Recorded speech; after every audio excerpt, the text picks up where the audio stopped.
오늘 하나님께서 우리에게 주시는 말씀은 로마서 12장 15절 말씀입니다. 로마서 12장 15절 말씀입니다. 네, 한 절이니까 저희 두 번 읽어보도록 할까요? 네, 함께 읽겠습니다. 시작. 기뻐하는 사람들과 함께 기뻐하고 우는 사람들과 함께 우십시오. 한 번 더 읽겠습니다. 기뻐하는 사람들과 함께 기뻐하고 우는 사람들과 함께 우십시오. 아멘. 우리 앞뒤에 좌우에 계신 분과 인사하면 좋겠습니다. 사랑합니다. 축복합니다. 사랑합니다. 축복합니다. 우리 한 번 더 밝은 얼굴로 옆에 있는 분을 바라보시면서 인사할까요? 참 잘생기셨습니다. 참 아름다우십니다. 참 잘생기셨습니다. 네, 참 아름다우십니다. 네. 네, 이곳에서만 들을 수 있는 축복이죠.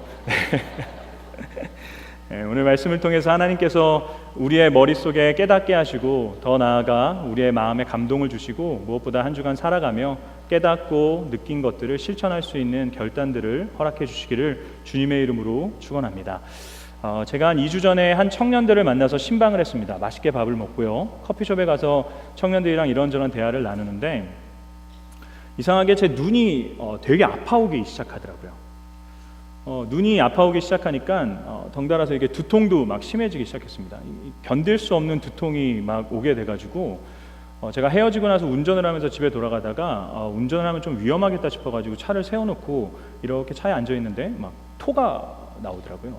그래서 집에 도착해서 이렇게 손끝이 막 저리기 시작하는 것이었습니다. 제가 평생 그래도 이 외모와 건강 하나만큼은 자신할 수 있다라는 생각을 늘 했었는데 너무 덜컥 겁이 나더라고요. 이런 적이 처음이었어가지고. 그래서 제가 근처에 있는 병원을 가봐야겠다라는 생각을 했는데 어차피 가봤자 한 3시간 대기하다가 타이레놀 처방받고 나올 건데 내가 못하러 가야 되나 싶은 생각이 들어서 평소에 알고 지내던 한 의사 선생님에게 전화를 드렸어요. 그래서 제 증상을 이렇게 설명드렸습니다. 제가 참 희한합니다 하면서 이렇게 증상을 설명드렸더니 그 선생님이 저한테 이러시더라고요. 물론 지금 목사님을 제가 제대로 진찰하지 않아서 정확하게 말씀드릴 수는 없지만 지금 목사님이 겪고 계신 증상은 요즘에 가장 유행하는 거북목 증후군이라고 하는 증상과 상당히 흡사합니다 라고 얘기하시더라고요. 일자목이라고 하죠. 이렇게 요즘에 스마트폰에 늘 이렇게 빠져 있어가지고 자연스럽게 이렇게 어깨가 이렇게 쪼그라들고 목이 이렇게 목뼈가 일자가 됐을 때 생기는 증상들이다라고 얘기하더라고요. 그래서 그분이 이렇게 손끝이 이렇게 저릴 정도면 이미 좀 굳어서 디스크가 진행되고 있는 걸 수도 있습니다 라고 하더라고요. 저 겁이 났어요.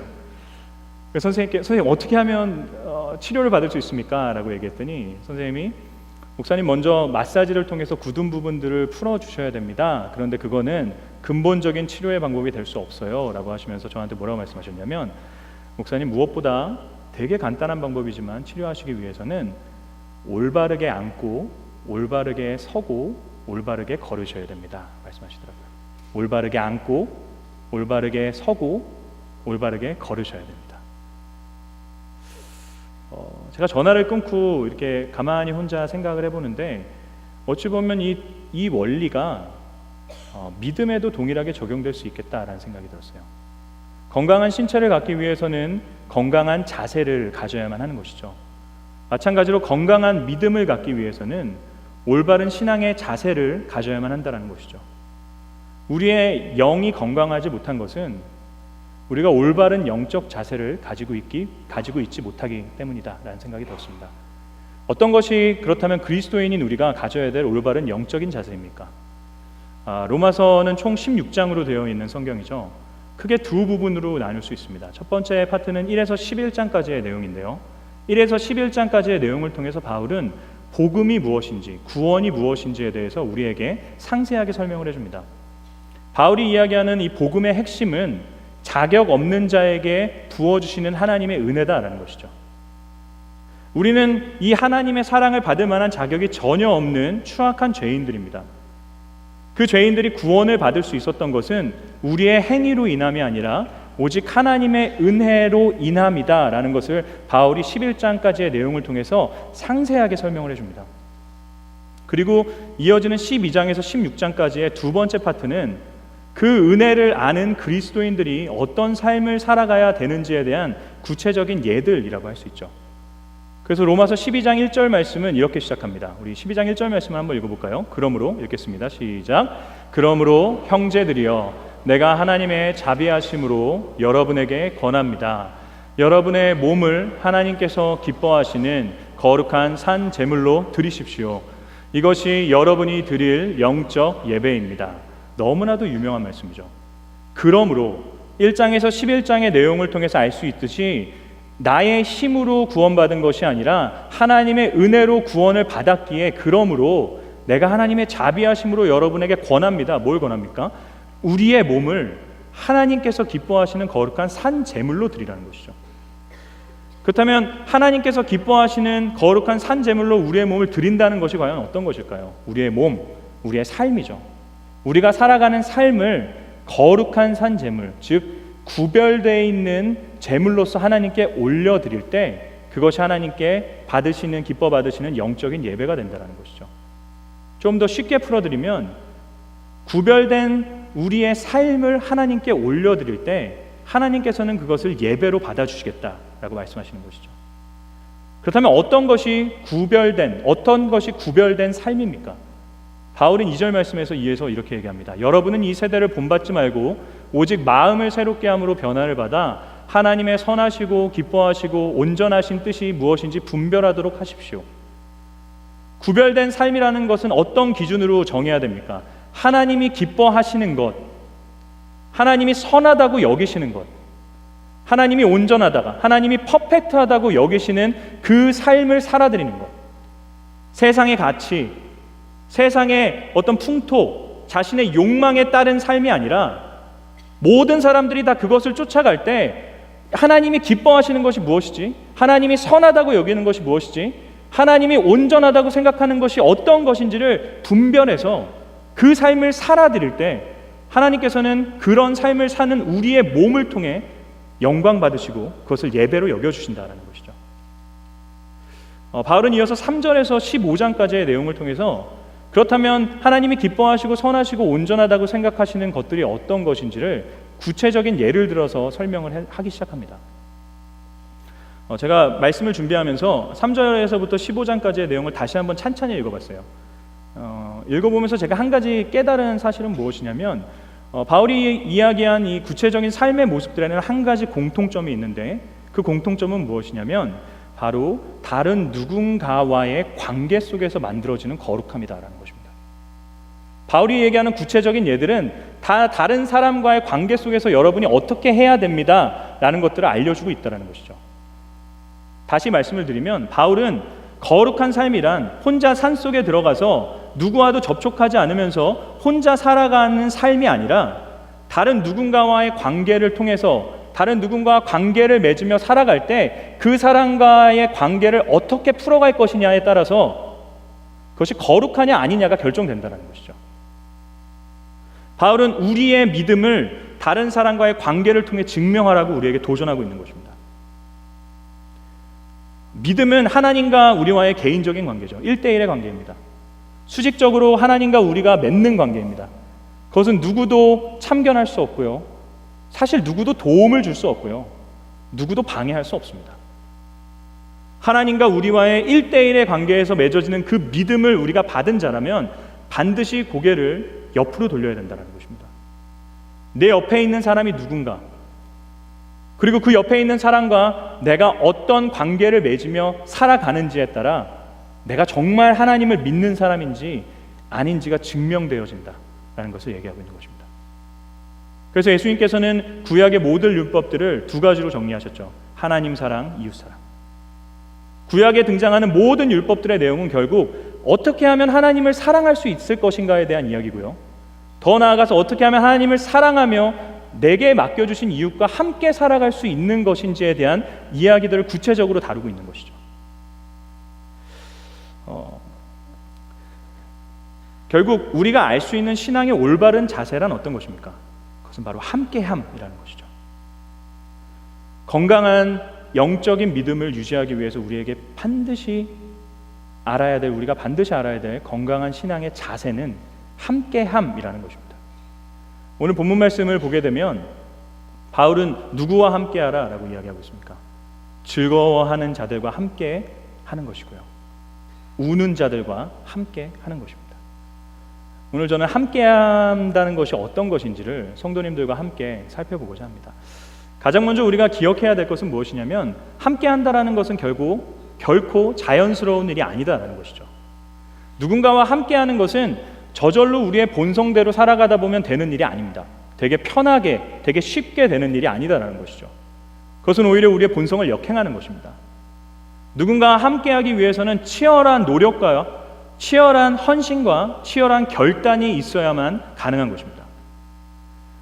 중앙일보에서 한 설문조사를 했는데요. 직장을 퇴직하는 분들을 대상으로 했던 설문조사였습니다. 직장을 옮기시는 이유가 뭡니까? 라고 하는 질문에 여러 답들이 나왔습니다. 네, 봉급이 제가 예상했던 수준이 아닙니다. 회사의 비전이 저와 맞지 않습니다. 또는 근무 환경이 좋지 않아서 옮깁니다. 다양한 대답들이 있었는데 그 모든 것들을 뛰어넘는 단 한 가지 압도적인 표차로 나온 답이 무엇이었냐면 다른 사람과의 관계 때문에 나갑니다. 라는 얘기가 많았죠. 일이 얼마나 힘드냐가 직장을 옮기는 어떤 기준이 되는 것이 아니라 누구와 함께 하고 있느냐가 직장을 옮기는 기준이 되어진다는 것이죠. 직장 동료니까 함께하기 힘들지라는 생각이 드실 수도 있습니다. 그런데 여러분, 사랑하는 사람과도 함께한다는 것은 결코 쉬운 일이 아닙니다. 결혼하며 살아가실 때 함께하는 것이 어떻게 편하십니까? 너무 사랑해서 결혼을 하죠. 저도 제 아내를 너무 사랑해서, 물론 지금도 사랑합니다. 너무 사랑해서 결혼을 했습니다. 너무 사랑하지 않으면 결혼을 할 수가 없어요. 너무 사랑했습니다. 하죠. 네, 합니다. 근데 때로는 같이 살다 보면 함께 하기 위해서는 참 많은 노력과 결단과 헌신들이 필요하다는 생각을 자연스럽게 하게 되죠. 우리에게 사실 자연스럽고 편한 것은 혼자 하는 것이죠. 제 아내가 지금 한 달째 한국에 가 있는데요. 생각해보니까 이게 아내가 볼 가능성이 높아서 제가 여기까지만 하도록 하겠습니다. 아무튼 쉽지가 않죠. 자녀와 함께 한다는 것도 결코 쉬운 일이 아니죠. 너무 사랑하죠. 함께 하고 싶습니다. 그러나 함께 하기 위해서는 수많은 결단과 헌신과 노력이 필요한 것이죠. 교회 내는 어떻습니까? 제가 청소년 사역을 할 때요, 교회를 떠난다거나 또는 교회를 옮긴다고 하는 아이들을 꼭 만나서 신방을 합니다. 밥을 먹으면서 뭐 때문에 교회를 옮기려고 하냐, 뭐가 불편했냐, 또는 뭐 때문에 교회를 안 다니려고 하냐 물어보면 목사님 설교가 별로라서요, 라든지 찬양이 은혜가 안 돼서요, 이런 건 없습니다. 대부분 거의 99%의 이유는 뭐냐면 제가 날 힘들게 해서요입니다. 걔와의 관계가 너무 힘들다라는 것이죠. 아이들만의 이야기는 아니죠. 어른들도 동일하죠. 누군가와 함께 한다라는 것은 결코 쉽지 않고 되게 너무나도 엄청나게 어려운 일이다라는 것입니다. 그렇다면 왜 누군가와 함께 하는 것이 이토록 힘든 것일까요? 크게 두 가지의 이유가 있을 것 같습니다. 첫 번째는 우리 모두가 다 다른 존재이기 때문이죠. 제가 개인적으로 생각하는 창조의 신비라는 것은 하나님께서 자신의 형상대로 모든 사람을 창조하세요. 그런데 그 모든 사람들이 다 다르다라는 것이죠. 이게 놀라운 것입니다. 2017년도 1월 달의 통계에 의하면 이 지구에 살고 있는 사람이 74억 명이 된다고 합니다. 74억 명이 살아가고 있는데 나와 똑같은 사람은 없다라는 거예요. 이건 단순히 우연으로 치부하기에는 너무 엄청난 일이죠. 뭘 알 수 있습니까? 창조주이신 하나님께서 누군가가 태어나는 그 순간에 그 모든 사람들이 같지 않도록 의도적으로 다른 존재로 태어나게 해주신다는 것이죠. 그렇다면 하나님께서는 왜 의도성을 가지고 모든 사람들을 다 다르게 태어나게 하시는 것일까요? 그것은 우리 한 사람 한 사람의 고유한 가치를 위해서 그렇게 하시는 것이죠. 저는 이거를 퍼즐 게임에 비유하는 걸 상당히 좋아합니다. 여러분, 퍼즐 게임 좋아하십니까? 저는 퍼즐 게임을 그렇게 좋아하지는 않는데 몇 번 해봤던 적은 있습니다. 근데 퍼즐을 사셨는데 이 퍼즐 게임의 아주 중요한 법칙을 알고 계셔야지 퍼즐 게임을 완성할 수 있습니다. 두 가지의 법칙이 있습니다. 첫 번째는 모든 퍼즐 조각은 반드시 다 달라야 한다는 것입니다. 만약에 여러분이 퍼즐 게임을 딱 푸셨는데 완벽하게 똑같은 퍼즐 조각이 있다라고 하시면 그거 당장 다시 포장하셔서 가서 교환하시고 반품하셔야 됩니다. 그럼 파본이죠. 잘못 나온 거죠. 퍼즐 조각은 다 달라야 됩니다. 때로는 비슷해 보이는 퍼즐 조각들이 있죠. 하늘 같은 것들 맞춰보신 적 있으세요? 환장합니다. 정말 다 똑같아 보입니다. 그렇지만 다 비슷해 보이지만 사실상 다 다른 조각이죠. 똑같은 조각이 있을 수가 없습니다. 그게 퍼즐 조각의 퍼즐 게임의 첫 번째 법칙이죠. 두 번째 법칙은 무엇이냐면 그 모든 다 다른 퍼즐 조각들이 각자의 위치에서 각자에게 주어진 역할을 감당하게 될 때 그때 퍼즐 게임이 완성된다는 것이죠. 하나님 나라가 우리에겐 퍼즐판과 같다라고 한번 생각해 보십시오. 하나님 나라를 세워나가는 모든 하나님의 사람들은 다 다른 것이죠. 각기 다 다른 퍼즐 조각들과 같은 것입니다.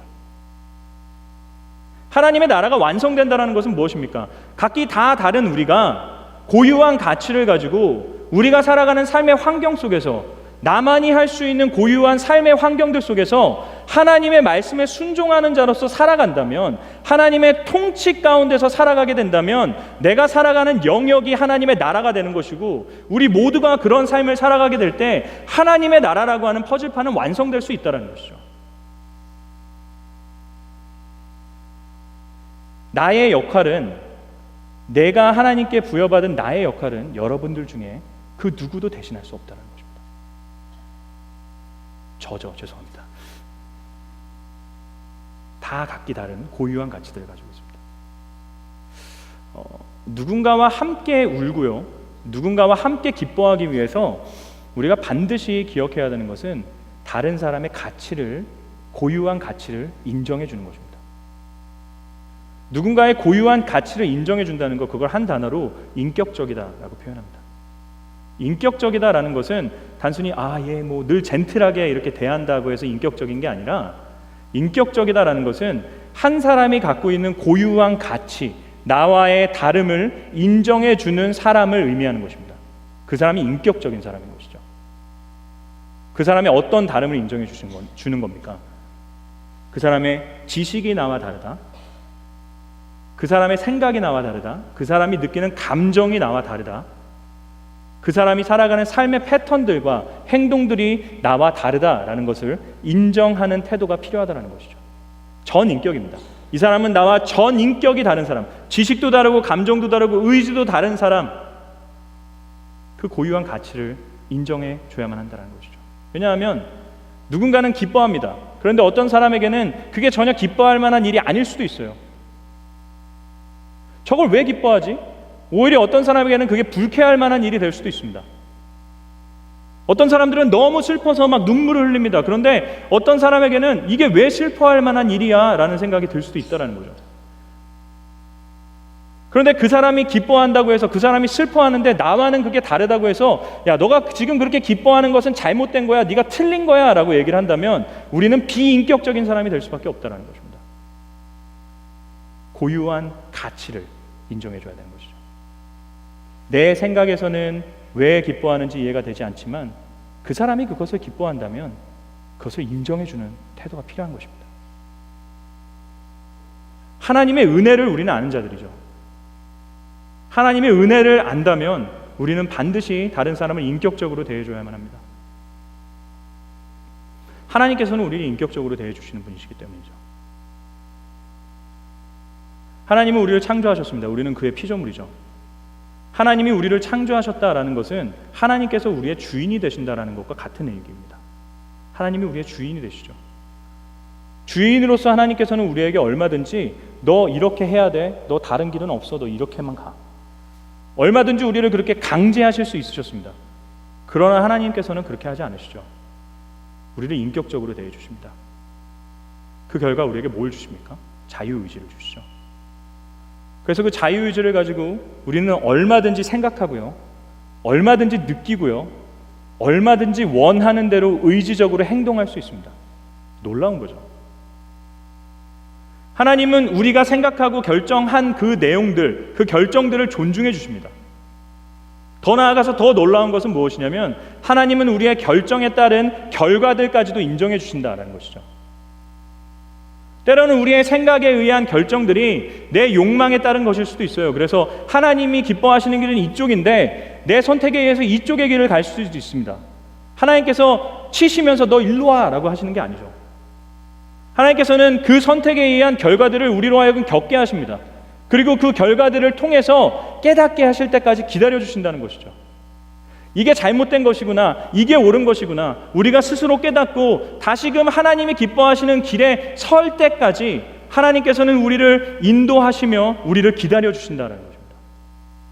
우리를 인격적으로 인도하시는 하나님이시다는 것이죠. 더 나아가 어떻습니까? 하나님은 개별적으로 우리와 만나주시죠. 되게 인격적인 것입니다. 어떤 성도들은 찬양을 할 때 하나님의 임재를 가장 크게 느낀다라고 합니다. 제가 아는 청년은 목사님 죄송한데요, 저는 목사님 설교보다 찬양할 때 더 큰 은혜를 받습니다. 용감한 청년이에요. 그건 하나님께서 그 청년에게 주시는 만남의 방법인 것이죠. 어떤 성도님들은 기도를 할 때 하나님의 임재를 더 크게 느끼십니다. 어떤 성도님들은 말씀을 읽을 때 더 큰 하나님의 임재를 느끼십니다. 어떤 성도님들은 누군가와 믿음의 사람들과 대화하며 교제할 때 하나님의 임재를 느끼게 됩니다. 어떤 성도님들은 길을 혼자 걸으며 사색하고 묵상할 때 하나님의 임재를 더 크게 경험하게 되죠. 하나님은 너 나를 이렇게만 만나야 돼 한 길만 열어주신 것이 아니라 각 사람의 인격과 각 사람의 성향과 각 사람의 경험과 각 사람이 익숙한 그 모든 방법들을 통해서 우리를 개개인으로 인격적으로 만나주신다는 것이죠. 얼마나 인격적이신 하나님이십니까? 우리는 하나님의 그런 인격적인 대우를 받고 살아가고 있는 존재들입니다. 사랑하는 여러분, 우리는 얼마나 내 옆에 하나님께서 붙여주신 사람들과 함께 그들을 인격적으로 대해주고 있습니까?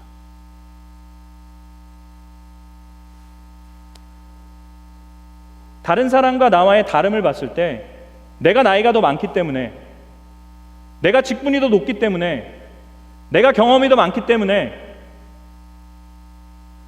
너가 생각한 길은 틀렸고 너가 느끼는 감정은 잘못된 것이고 너가 행동한 것은 다 틀린 거야. 내가 생각하고 내가 느끼고 내가 하는 길이 맞는 것이야.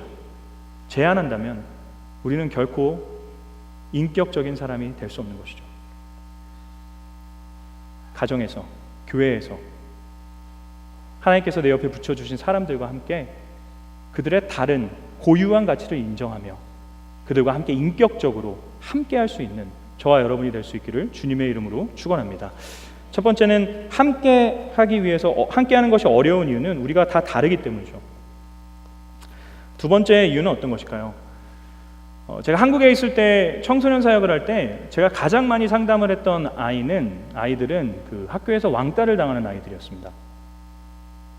그래서 한번 제가 참 심각하게 왕따를 당하는 아이를 상담했던 적이 있어요. 그 부모님, 어머니가 저한테 연락이 와서 아이를 좀 만나달라고 해가지고 제가 그 아이한테 연락해서 야, 나랑 1시간만 만나자. 사정사정해가지고 그 아이를 만났던 적이 있어요. 제가 이렇게 어떤 방 안에 혼자 앉아 있는데 그 아이가 들어오더라고요.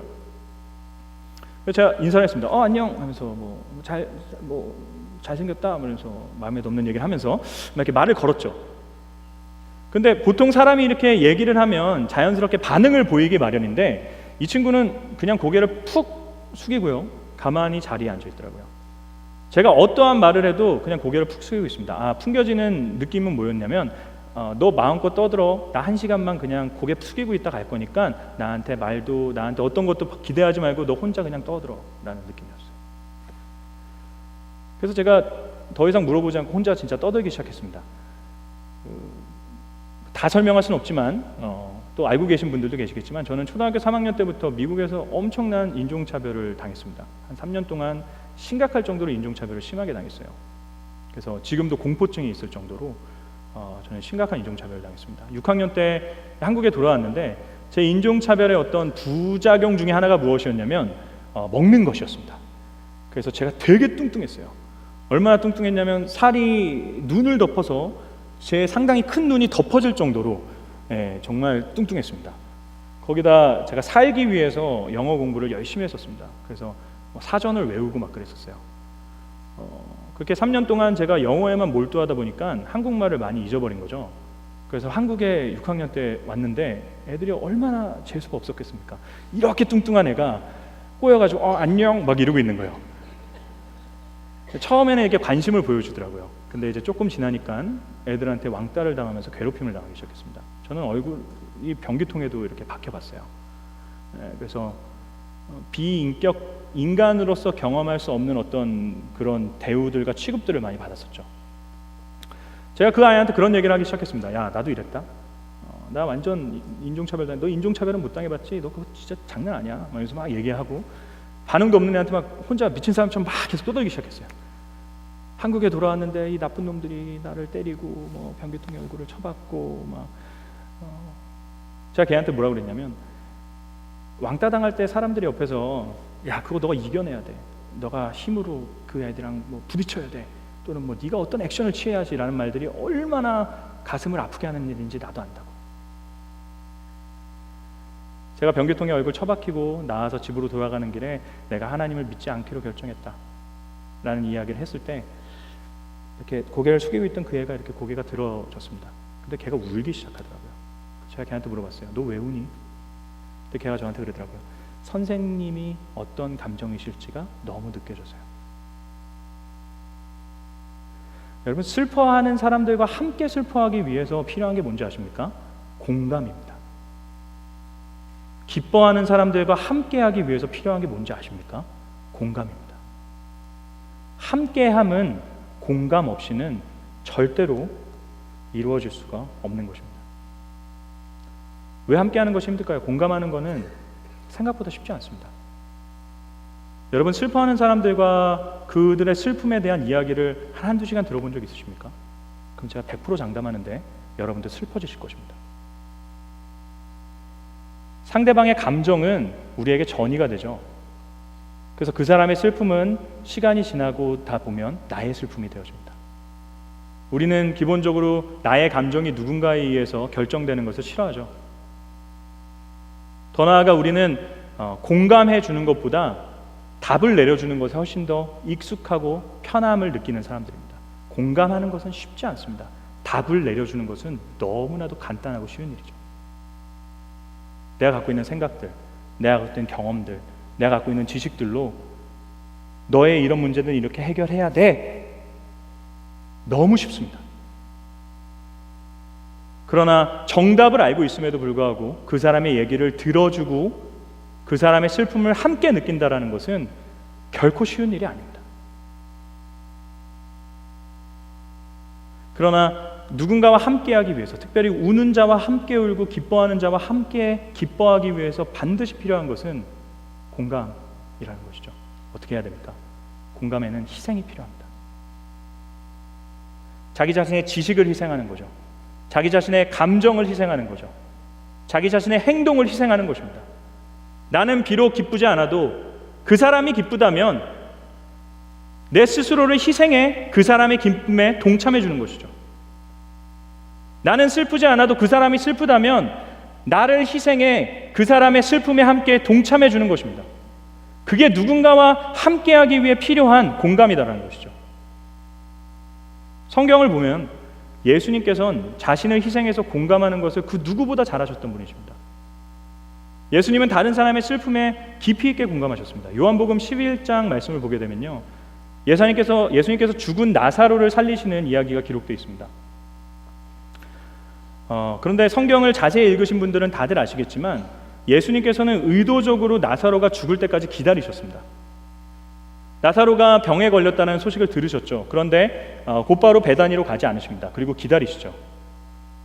그러면서 11절 말씀에서 이렇게 말씀하십니다. 예수께서 이 말씀을 하신 뒤에 그들에게 말씀하셨습니다. 우리 친구 나사로는 잠이 들었다. 그러나 내가 가서 그를 깨우겠다. 예수님께서 깨우신다고 하니까 제자들이 아니, 잠들어 있는 사람 못하러 깨우십니까? 저절로 일어날 텐데 그냥 두십시오 라고 얘기하니까 예수님이 14절에서 이렇게 말씀하시죠. 나사로는 죽었다. 예수님은 그 베다니에 가지 않으셨음에도 불구하고 나사로가 이미 죽었다는 사실을 알고 계셨다는 것이죠. 그리고 예수님은 그때서야 베다니를 향해 가십니다. 그곳에서 자신을 마중 나온 마르다를 만나시죠. 마르다에게 예수님이 뭐라고 말씀하시는지 아십니까? 네 오라비는 살아날 것이다. 네 오라비가 이미 죽은 걸 내가 알고 있는데 네 오라비는 살아날 것이니까 걱정하지 말라 말씀하시는 거죠. 근데 되게 아이러니한 일이 한 가지 생기는데요. 예수님께서 그 무덤 앞에 도착하십니다. 그리고 35절 말씀을 보게 되면 예수님이 어떻게 하시는 줄 아십니까? 예수께서는 눈물을 흘리셨다라고 얘기하세요. 아이러니한 거 아닙니까? 예수님께서는 이미 나사로가 죽을 것도 알고 계셨고요. 자신이 나사로를 살리러 가신다는 것을 이미 마르다에게 말씀하실 정도로 내가 이제 나사로를 곧 살려줄게라고 하는 마음이 있으셨어요. 그렇다면 우는 사람들에게 뭐라고 말씀하셔야 됩니까? 야, 걱정하지 마. 이거 니네가 울만한 일 아니야. 내가 이제 나사로 곧 살릴 거거든. 걱정하지 마. 야, 오히려 너넨 이걸 통해서 내가 하나님의 아들이라는 확실한 증거를 갖게 될 거야. 기뻐해 라고 말씀하지 않으시죠. 우십니다. 그분이 우신 이유가 33절 말씀에 기록되어 있습니다. 예수께서는 마리아가 흐느껴 우는 것과 따라온 유대 사람들도 함께 우는 것을 보시고 마음이 비통해 괴로워하셨습니다. 마리아가 흐느껴 우는 것을 보시고 그를 따라왔던 다른 유대 사람들이 그의 죽음 앞에서 괴로워하고 슬퍼하는 모습을 보시고 예수님께서는 그들과 함께 우셨다는 것이죠. 뭘 알 수 있습니까? 나사로의 죽음은 예수님에게 슬퍼할 만한 일이 아니었음에도 불구하고 예수님께서는 그 사람들의 슬픔에 공감하시기 위해서 자기 자신을 희생해 그들과 함께 슬퍼하셨다는 것이죠. 예수님은 그 누구보다 슬픔에 공감을 잘 하시던 분이셨습니다. 기쁨도 마찬가지였죠. 요한복음 12장 말씀을 보게 되면요, 예수님이 베다니에 오시게 됩니다. 이 베다니는 죽었던 나사로와 마리아, 마르다가 살던 동네였죠. 예수님께서 그들의 집으로 가십니다. 여러분 생각해 보십시오. 이게 그들에게 있어서 얼마나 기쁜 일이었겠습니까? 자신의 오라비가 죽었다 살아났습니다. 자기 자신이 죽었다가 살아났습니다. 예수님 한 분에 의해서 살아났습니다. 예수님은 이들에게 있어서는 도저히 갚을 수 없는 은혜를 진 은인인 거예요. 그 은인이 우리 집에 오셨습니다. 여러분 어떻게 하시겠습니까? 잔치를 벌이죠. 너무나도 기쁘고 감사해서 아마 가장 좋은 짐승들을 잡을 거고요, 사람들을 다 부를 거고요, 가장 좋은 포도주를 내어가지고 예수님의 극진히 대접했을 것입니다. 잔치를 기쁘게 벌였을 것이에요. 그런데 그 잔치가 벌어진 때가 12장 1절을 보게 되면 뭐라고 얘기합니까? 6월절이 시작되기 6일 전이다라고 얘기하죠. 이 6월절이 언제인지 아십니까? 바로 예수께서 십자가에 매달려 죽으시는 6월절을 의미하는 것입니다. 즉 예수님께서는 일주일 후에 십자가에 매달려 죽음을 당하신다라는 것이 예정돼 있었다는 것이죠. 예수님께서 그걸 모르셨을까요? 요한복음 13장 1절 말씀을 보잖아요. 그러면 6월절 전에 예수께서는 이 세상을 떠나 아버지께로 가실 때가 됐다는 것을 이미 알고 계셨다라고 얘기하죠. 예수님은 일주일 전에 이제 내가 곧 십자가에 매달려 가장 고통스러운 죽음을 당할 것을 알고 계셨어요. 그 죽음은 그냥 일반적인 죽음이 아닙니다. 인간의 모든 죄악들이 자신에게 덧입혀져가지고 하나님의 저주를 받아 그로부터 끊어지는 고통을 당해야 되는, 인간의 그 누구도 경험해보지 못했던 가장 극심한 고통 가운데 죽는 죽음이었습니다. 사람들이 자신에게 채찍질을 해가지고 자신의 살점이 떨어져 나갈 거고요, 사람들이 자신을 비난할 거고요, 30대 중반의 남자가 벌거벗겨진 채로 모든 사람들이 보는 앞에서 십자가에 매달려 있어야 되는 것입니다. 밑에서 조롱할 거고요, 수치할 거고요, 자신의 얼굴에 침을 뱉을 것입니다. 그런 고통스러운 죽음이 일주일 후로 예정되어 있다는 것을 예수님은 이미 알고 계셨죠. 여러분, 이런 죽음이 예정되어 있다는 것을 알매도 잔치에 참여해 그들과 함께 기뻐하는 것이 가능하다고 생각하십니까? 우리는 그것을 할 수 있습니까? 나의 죽음이 일주일 후인데 다른 사람의 기쁨이 있는 잔치집에 가서 함께 기뻐하실 수 있으시겠습니까? 결코 쉬운 것이 아니다라는 것이죠. 예수님은 자신의 방문에 기뻐하는 사람들과 함께 기뻐하시기 위해서 자기 자신을 희생하신 것이죠. 사랑하는 여러분, 우리는 얼마나 누군가와 함께하기 위해 스스로를 희생하고 있습니다. 제가 지난주에 한 자매와 신방을 했어요. 제가 밥을 먹고 또 커피를 마시기 위해 커피숍에 갔는데 그 자매가 저한테 그러더라고요. 목사님, 제가 너무 착해졌어요. 그러더라고요. 이게 뜬금없는 무슨 소린가 싶어가지고 무슨 얘기예요? 그랬더니 자기가 10년 전에는 이렇게 착한 사람이 아니었다라고 얘기하더라고요. 어땠는데요? 라고 얘기했더니 10년 전에는 자기가 자신이 기분이 나쁘면 주변에 있는 다른 사람들도 내가 기분 나쁘니까 너도 기분 나빠야 돼 라는 마음을 갖고 옆에 있는 사람도 기분 나쁘게 만들었다고요. 그래서 그 사람의 약점을 잘 파악해서요, 그 사람이 뭐가 기분 나빠할지를 명확하게 판단해서 기분 나쁘게 했다는 거죠. 그래서 자기 때문에 운 사람들이 한둘이 아니었다라고 얘기합니다. 그런데 자기가 10년 동안 너무 많이 바뀌었다는 거예요. 이제 스스로가 생각하기에 내가 너무 착해졌다라고 얘기하더라고요. 이제는 다른 사람의 기쁨을 보면 그 기쁨에 함께 기뻐해 준다고 합니다. 누가 슬퍼하면 그 사람을 위로해 주는 일이 가능하다고 하죠. 제가 물어봤습니다. 어떻게 그게 가능했어요? 그 자매가 그러더라고요. 예수님 때문에. 자기가 10대 후반에 예수님을 만났는데 10년 동안 예수님 때문에 자신의 삶이 너무 착해졌다라고 이야기하는 거죠. 저는 그 자매가 예수님을 아는 사람이다라는 것을 확신합니다. 그런 변화는 예수님을 만나지 않고서는 생기지 않는 변화이기 때문이죠. 사랑하는 여러분, 우리는 얼마나 내 옆에 하나님께서 붙여주신 그 사람과 함께하기 위해서, 그 사람의 슬픔에 공감해주기 위해서 나를 희생하고 있습니까? 우리는 얼마나 내 옆에 붙여주신 그 사람의 기쁨에 공감하기 위해서 나를 희생하고 있습니까? 바울은 우리의 믿음을 그 일들을 통해서 증명해내라 우리에게 오늘 도전하고 있는 것이죠. 그렇다면 이렇게 힘듦에도 불구하고 우리가 그 함께함을 지켜나가기 위해 노력해야 되는 이유가 무엇입니까? 그것은 함께함에는 가치가 있기 때문이죠. 그 가치가 어떤 것입니까? 여러 가지가 있겠지만 우리의 믿음이 함께할 때 성장하기 때문입니다. 우리의 믿음은 누군가와 함께할 때 성장합니다. 혼자 큐티하고 혼자 묵상하는 거 물론 우리의 믿음을 성장시킵니다. 그런데 누군가와 함께할 때 우리의 믿음은 더 크게, 더 다이나믹하게 성장한다는 것이죠.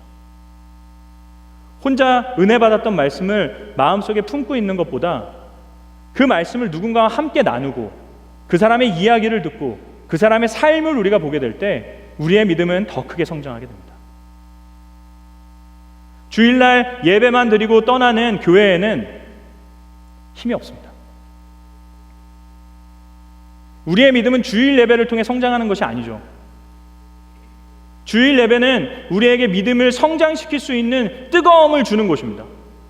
내 가슴 속에 내게 깨달음이 있는 거예요. 내 감정에 뜨거움이 있는 거예요. 내가 그렇게 해야겠다라고 하는 결단과 헌신을 주는 것이 주일 예배고, 그 결단과 헌신을 가지고 내가 살아가는 일주일의 삶에서 내가 만나는 다른 사람에게 그 말씀들을 실천하며 그들과 그 삶을 나눌 때 그때서야 우리의 믿음이 성장하게 된다는 것이죠.